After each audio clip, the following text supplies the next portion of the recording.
Hello everybody, Cedric and CJ here, CRWCD, and we will be reviewing NWA Power on their road to NWA 75. And look, good show overall. Yeah, it was. I think it was a good show. So I took more notes than I wanted to, but I couldn't help it. So yeah, this is gonna be on YouTube. And still, for everyone out there, we do other stuff on Spreaker and cover things like there's Collision that is predominantly a Spreaker thing. And if it's good, it'll be predominantly on Spreaker. But Dynamite or any other wrestling thing that we do here, trying to get up to doing other stuff and making sure I get my research right if I need research further than what I already got. But other than that, let's get into this event. So it starts off with Ella Envy versus Missa Kate. And Ella Envy, she was really big when she got into NWA. She's been losing weight. Mm-hmm. And right now, she is at the perfect size. She needs to stay exactly where she is if she can. Yep. Maintain her strength and move around faster in the ring than she once could. Yes, she can handle herself. She got her, like CJ was saying, she's got her strength and she can keep her flexibility. So she's at that correct weight for everything she wants to do. Correct weight. Don't drop, don't gain, do your best to maintain. Missa Kate, she's good. Getting better. She's 10 times better now than she was a year ago. She's good.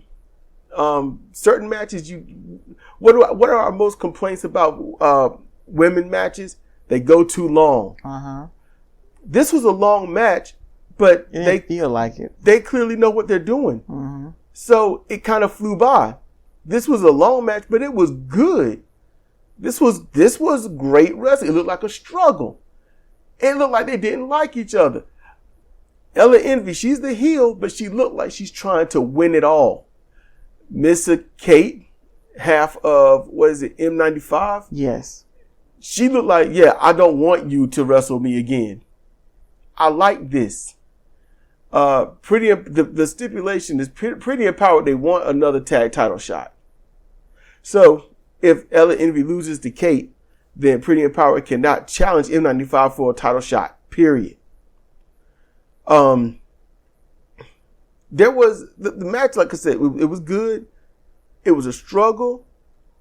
There's really no notes to take because it was just a good wrestling match until the end. And that is when the ref got distracted. Ella, she rolled up Kate and she got a good hook of the tights. Yeah, a real good handful of tights. For the 3 count. So you'll see them at NWA 75. You'll see Pretty Empowered versus M95. Again. And I think it's going to be a good match. I just hope they don't have a lot of weird filler. Pay-per-view don't need to be 3 and 4 hours. Yeah. Pay-per-view isn't about time limit. It's about quality. That's what it's about. Quality.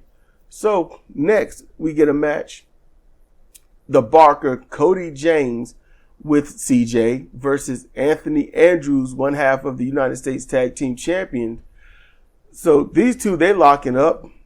And I didn't hear any stipulations about if Barker wins, then they get a title shot. I didn't hear anything like that. But they wrestled like there was something on the line. Because they was into it. They were. And yet, who stole the show? CJ. She stole the show. She can't help it. She does very little, but it's so much. Even when she's just standing there posing, isn't presenting, it's it steals the show. And so Andrews, he controls the match very well at the opening start, but half his moves get evaded by the Wiley T. Barker.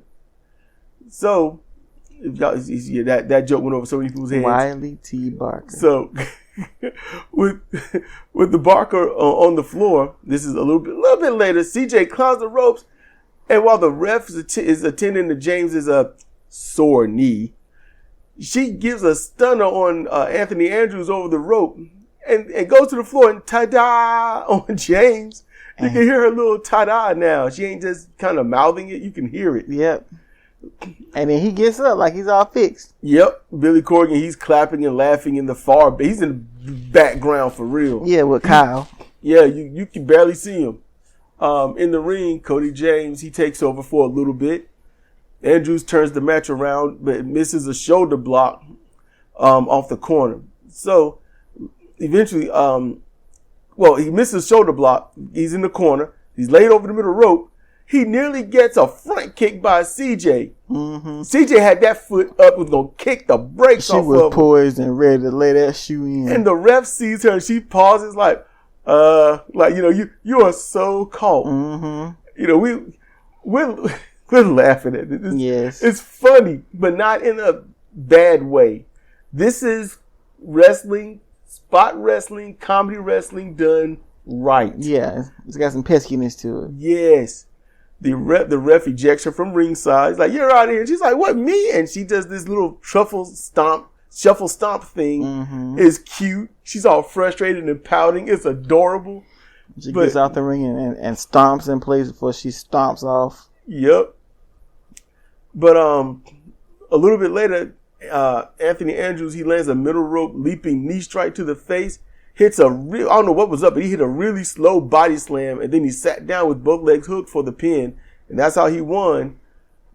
But there was something clumsy about this match. Yeah, in the opening part, you could see there was some cooperation with Barker and, with Cody James and Andrews. There was some cooperation. It was clear, the lariat, the back elbow, while Andrews was on the outside on the apron, but it seemed like, how can I say this?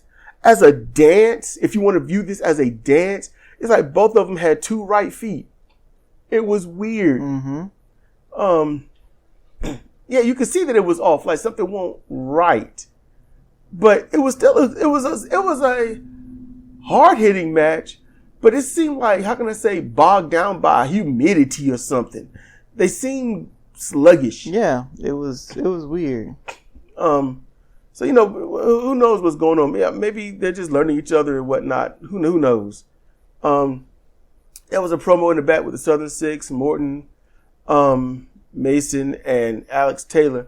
And see, I got to say Alex Taylor because if I say Alex who, there's like 10 of them. Exactly. Okay, it's Taylor. Well, okay, there's like 20 of them. So, and then Alex Taylor, okay, there's about 5 of them. So it's like, who? So Kerry talks about conquering everything in Australia, especially the women. He wanted to make sure everybody knew that we conquered the women. Silas Mason talks about his, he loves his woman, but she needs to do what women need to do, and that's stay at home in his trailer cooking them beans. Uh-huh. And I'm like, okay. I'm not happy because I like Pollo Del Mar. I like her, and I want to see her out there. I love seeing her out there. And then he mentions the saying that they have back home in Australia. I don't know why he said Australia. Maybe he flubbed. But he was like, we don't have to, we don't have to get amongst it. We are amongst it. It's like, okay. Yeah, his heel promos are not good. Nah. I just don't. I don't dig it. I don't feel his heel promos. His heel actions are one thing, yeah, but his heel promos he's a babyface promo guy. They leave a lot to be desired. He's gonna have to work on it or something. Yeah, he's got to find this niche because as a babyface, we believe his promos. They're good. They're energetic. His heel promos, it's like he's trying to be a heel more so than he is the heel. Yeah. So maybe in time he'll find it, I suggest he just listen back and be like, oh, okay, I need to work on this or something. He knows him better than I'll ever know him. So I'm just pointing it out. So then the next one, we got Jordan Clearwater who's talking to May Valentine. And EC3 comes in asking where the real Jordan Clearwater is.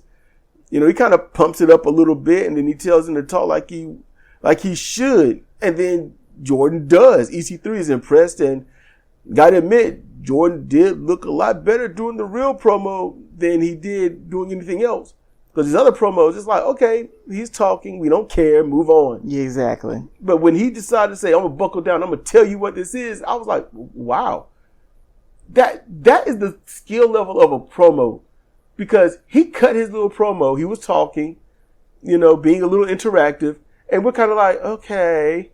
And then EC3 comes out, do it again. Yeah. And he does it again, and even though we're right there in the moment with it, we're like, oh crap, here we go. That's a lot better.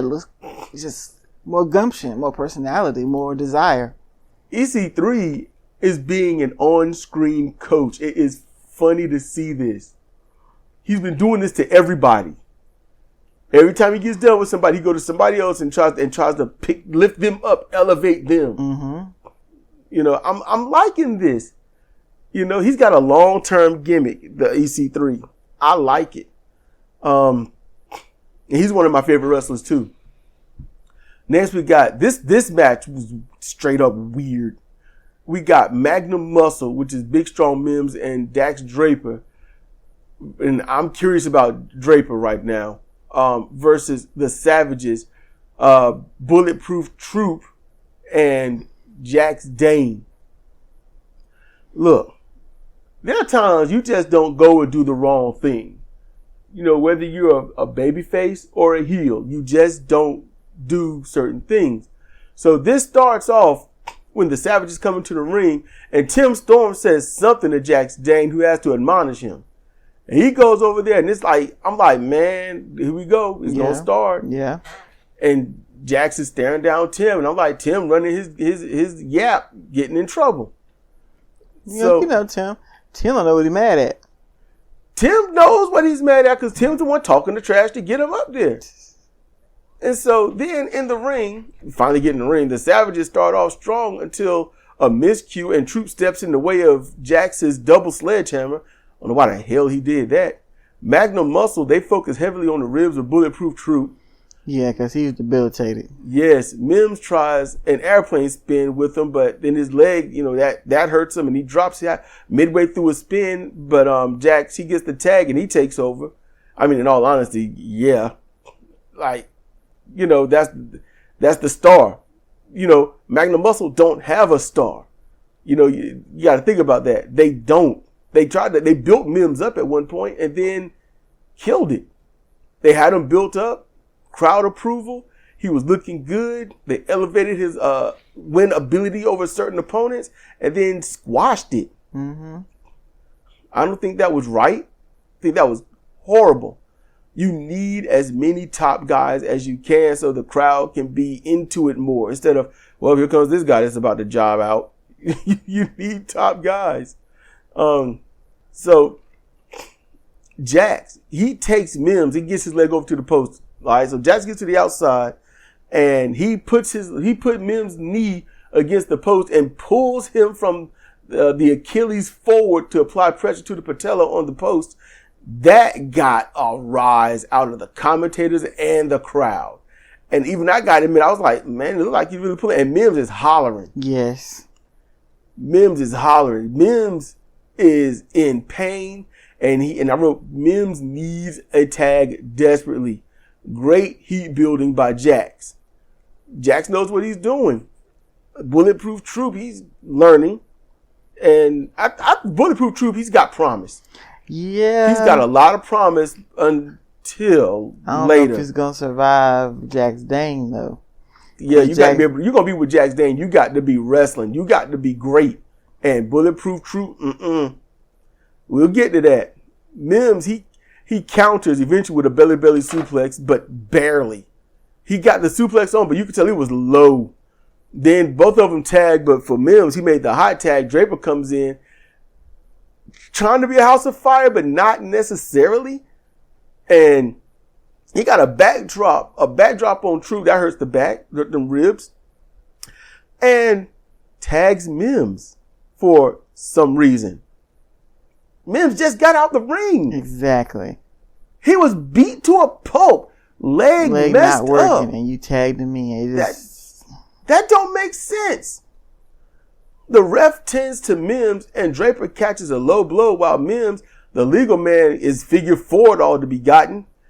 Mims and Troop, they both ailing badly. Mims' leg, Troop's ribs, but they fight in the ring anyway. Mims hit the big, strong slam for the 3 count, while their partners fight on the outside of the ring. Jax is looking bewildered at his partner for losing when they had nothing but the advantage. And then they go into a break, which, the break spot, but they come back and they recap that during the break, Tim Storm had more words about Jax Dane, who had to call him out and get in his face and call Tim a coward for trash talking him from behind the desk, which I got to agree.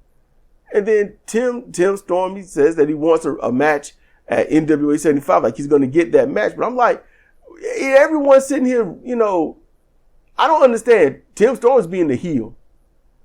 He's the one that's sitting there going after Jax Dane all this time. Can you just stop? What? Tim is minding his business. No, he's running doing the commentary. He does commentary, and I like Tim Storm on commentary. He is a good wrestling perspective. He talks about the match, yes, not something coming up or already passed. But then when Jax Dane come out there, he talks to him. What'd he say? I've never seen him so weak. What in the world? Seriously? And then he's talking about, wrestling in the jacket and all that. And he won't stop talking trash to Jax Dane. Jax Dane's he's won every title that he cared to win in the NWA, and it's not good enough for Tim Storm. I don't get it. I don't know why Tim Storm won't leave this man alone and let him. Would you stop? You know that Tim Storm is not messing with Jax Dane. Then why is Jax going over and talking to him, trying to tell him to shut up and leave him alone? Because Jax is a bully.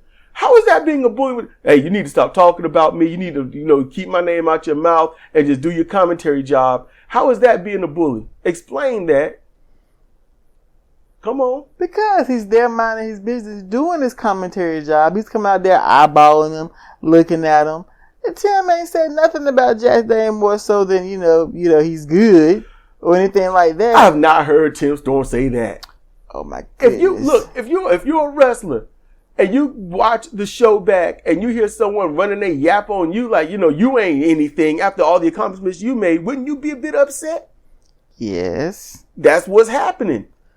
Tim Storm need to leave Jax Dane alone and let the man wrestle. Jax Dane was on Tim Storm before he even got in the ring to wrestle. Yeah, because Tim was running his mouth and Jax saw him. Jax saw him. He read his lips. He knew what he said. And he went over there, but he had to do the match. He would have messed him up, but he had to get a match on. That ultimately his partner lost for him because his partner wasn't good enough.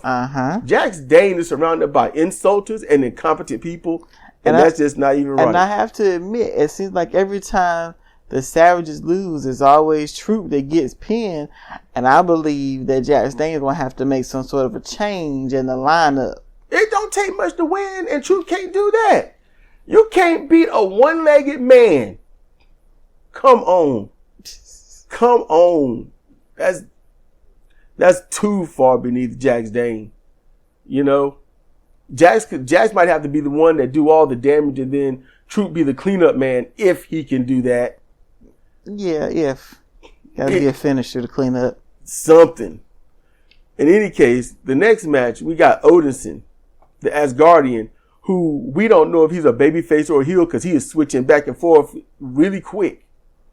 But he goes against the great Zion. And so, okay. I wrote Zion was okay at the start of the match, but he was countered in the corner splash that was turned into a belly-to-belly suplex. So that gives Odinson in control. Odinson takes over for a bit, but he had some nice, spinning lifters. I mean, when I saw him, it didn't look like European uppercuts or lifters. It just looked like he was touching the back of his head and spinning. That's what it looked like. He jumps at the opponent, and right there at the moment of impact, he throws that spin for the European uppercut, but it's very quick, and it's like right there at the last minute. Okay. Might have to look at it and slow it down or something. Might have to. Because I can see that he's doing something. But Odinson, he's a smooth worker. He is. He's very good. He's got facial expressions. He gets the crowd behind him. Even as a heel, when they want to boo him, they can't because of how he's working. They try to boo him, but they end up cheering for him. So there's a lot there. Zion counters a move and takes control on the apron where he just beats on Otis's arm and then continues that working that arm in the ring. Zion works the arm well, building some great heat, getting the crowd behind Odinson. Zion was working it, getting the crowd behind Odinson. That's skill. All right. To make the crowd say, look, we got to cheer this other guy on. That's good. Odinson, he blocks a suplex and applies one of his own. So that makes the match right there dead even. Mm-hmm. Odinson makes a comeback with flying lifters and net breaker. And then he goes for his finish. Couldn't get it. Zion gets out of it, fights back only to catch the most epic pounce in NWA history. That is a fact. Yes, it was. Now, Monty Brown has had pounces that outdo this, but like I said, in NWA, he pounced him and he was thrown across half the ring into the ropes. If the ropes weren't there, he would have been sailed out of the ring. He would have kept going. I don't know how far. He might have had to get a bus ticket. He would have sailed out of the ring, but he hit them ropes and got ricocheted and bounced to the mat. Odinson covers him, but a foot on the rope stops the count at 2. Zion gets the chair handed to him from Austin Idol and attacks Odinson for the DQ.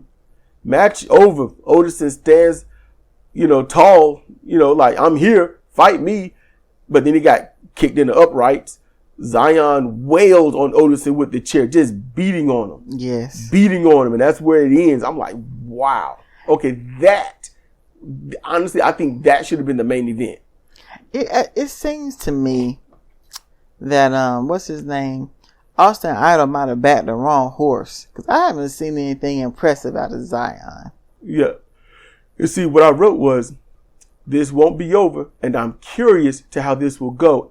And is the great Zion will have anything to do with this going into the feud?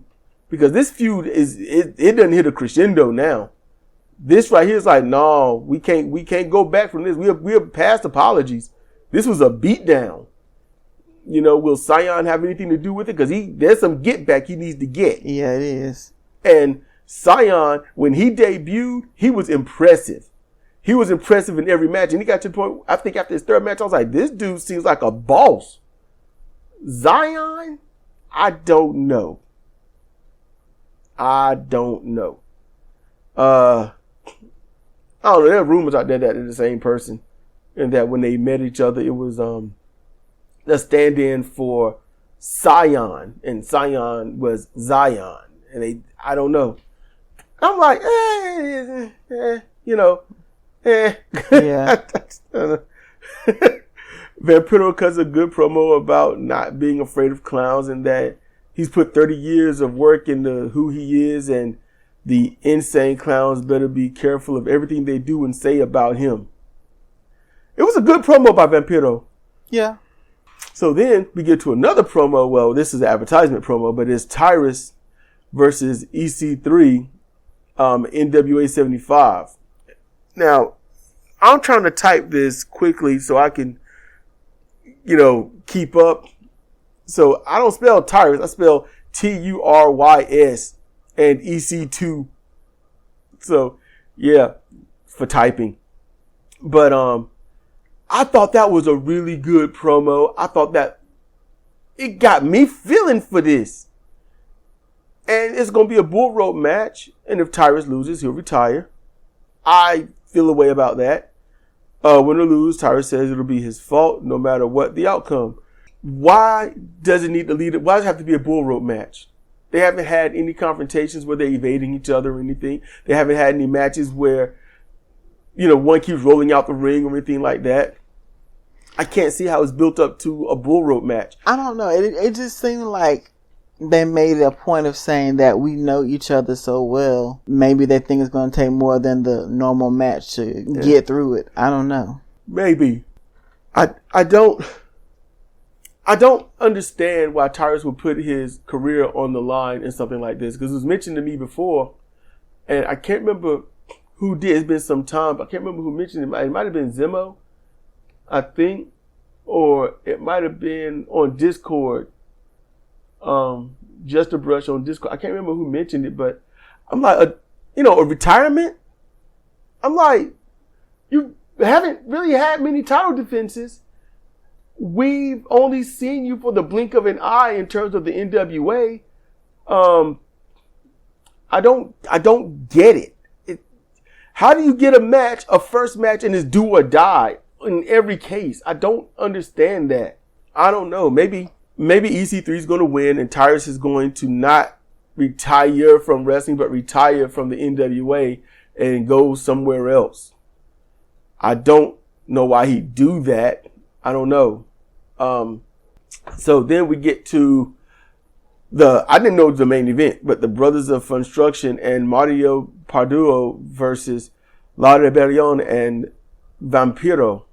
And it's a 3-on-3, so it's going to be a lot. So I didn't want to take notes. Vampiro started with Parduo, and it was all right. Parduo got a nice little slam on him. And they made the tags to Mecha Wolf and Yabo. And when as soon as they got started, it's like it heated up. And then everyone rushed the ring. La Rebellion knocked off Funstruction. They beat down Yabo for a little bit. The match went on. Yabo, it was a nice little spot. Yabo was trying to sunset flip. Mecha Wolf holding on to the ropes. Rufo comes in, kicks the arms up, doing the ref job for him. The sunset flip was complete as Rufo left the ring, and the ref immediately on the pin. So that was a great spot right there. That's how it should be done. Ref on time like that. Great job. Ref did great officiating. Remember who's legal, who's not. Most refs do. They do a good job. Sometimes they just, whatever, man, It sucks, but you'll see that in AEW. Definitely. And AEW would do well. They're going to be like that. Make their tag team matches lucha rules. That keeps the action going. And it's more of a freestyle. So that's good. And you can't break any tag rules by lucha rules. Lucha rules in tag team or multi-tag team is basically when the legal person gets thrown out the ring, someone else can come into the ring and they are the legal person.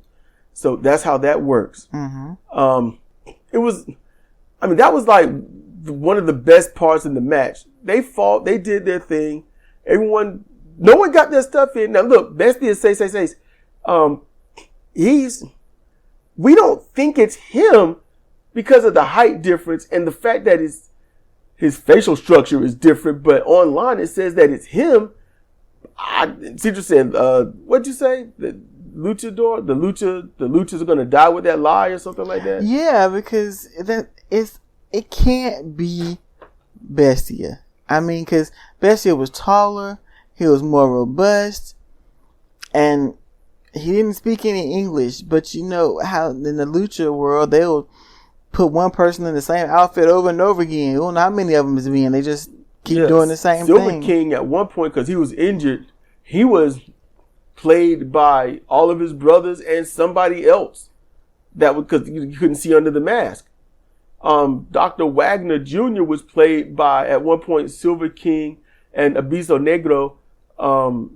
So, yeah, you don't know who's going to be who.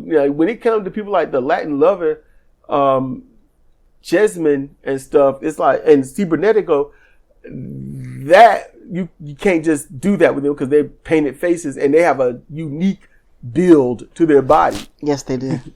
I didn't even know Chessman was still wrestling. Oh, really? Yes.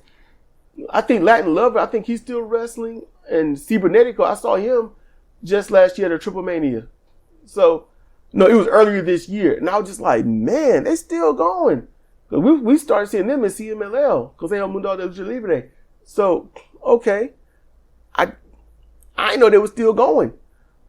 So, this match here concludes with Brothers of Funstruction putting the red nose on Parduo And then he just looked like a noob, just cheering and hyping up.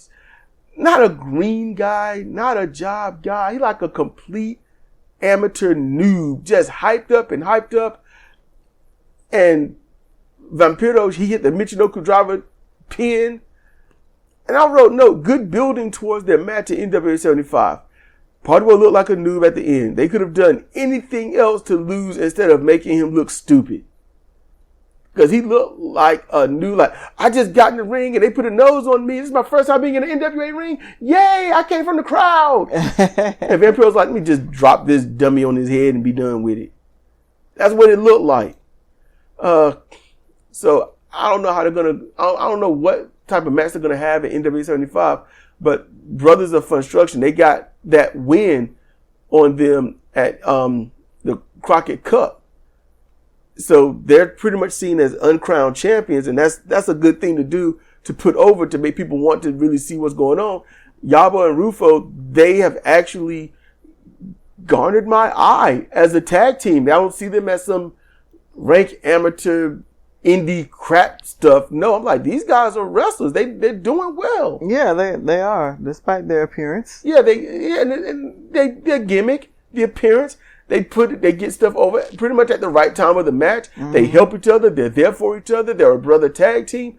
They're looking great. So I do look forward to this match.